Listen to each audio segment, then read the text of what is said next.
this externment so-called notice was issued by the North Goa collector, which we have challenged before this Honorable High Court in Criminal Writ Petition 69 of 2024 and Criminal Writ Petition 70 of 2024, wherein High Court was of the opinion that since no order has been passed, it's only a so-called notice.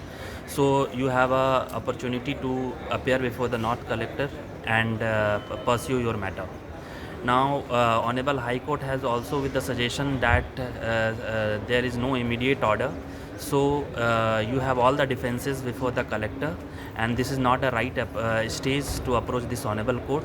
So the liberty was given to withdraw these petitions, wherein other main observation given by the High Court was to all the defenses should be put before the North Goa collector, and in case if any order passes, I have a liberty to approach before this honorable court and what are the other appropriate forum as per the law.